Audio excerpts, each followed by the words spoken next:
Hello guys, andito na naman si Kuya Rainyo. Ngayong araw ay tuturuan ko kayong magluto ng tortang talong. Napakadali lang to. Unang step, mag-scramble ng eggs. Tapos, i-mix yun ng himix hanggang makuha nyo yung tamang texture ng egg. Pagkatapos nun, lalagyan na rin siya ng toyo. Siya na rin yung magsisilbing kulay at pampalasa ng torta natin para namang hindi anemic yung torta natin. Matapos ko na ngang haluin ng tuyo at itlog, ayan na nga yung nangyari sa texture niya. Ayan na rin yung talong na inihaw ko. At nilagay ko na rin siya dun sa egg at toyo. Yan. Dinagdag ko na rin yung magic sarap. Pandagdag lasa na rin yung sibuyas na hiniwa ko. Sinimulan ko na ang pagtutorta. Una, inuna ko yung sibuyas. Nang medyo maluto na yung sibuyas, nilagay ko na rin yung talong na itotorta natin. Una, ilagay yung talong. Ayan. Tapos, ilagay natin ng kaunti-unti yung itlog at toyo. Ayan o. Unti-unti lang guys para mabuo siya, hindi madurog yung torta natin. Ayan. Tamang lagay lang. Tapos maya-maya, tamang antay lang. Pag naramdaman mo nang humina yung tunog ng piniprito mo, pwede na natin siyang baliktarin.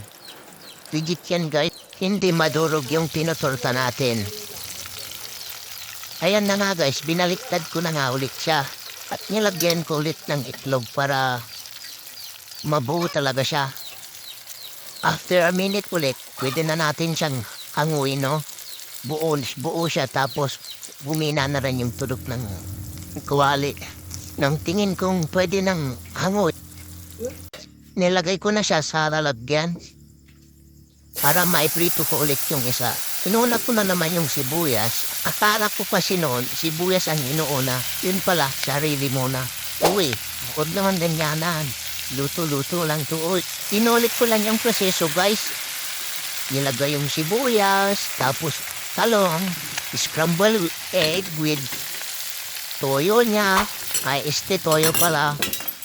Tapos, ilalagay paunti-unti, Antayin niyo ulit na, umina yung tunog ng kawali niyo para pwede niyo na ulit hanguin. Nagdagdag na rin pala ako ng kunting pork chop dyan para naman sumapat yung ulam. Kayo ba? Sumapat ba? O, ayan na nga guys. Tapos ko na nga iluto. Ayan yung kinalabat ng tortang talong natin at pritong karne. Ayan na nga. Kain na. Ay, hanggang dito na lang muna At may gagawin pa. At abangan nyo rin pala yung shirt na ilalabas ko at kung sinong mabibigyan, abangan nyo yun. Ay guys, huwag nyo na rin palang kalimutang i-like and share yung page ko. Pati na rin yung TikTok account ko, pa-follow na rin. Malaking tulong na rin sa akin yan kahit paano. Salamat!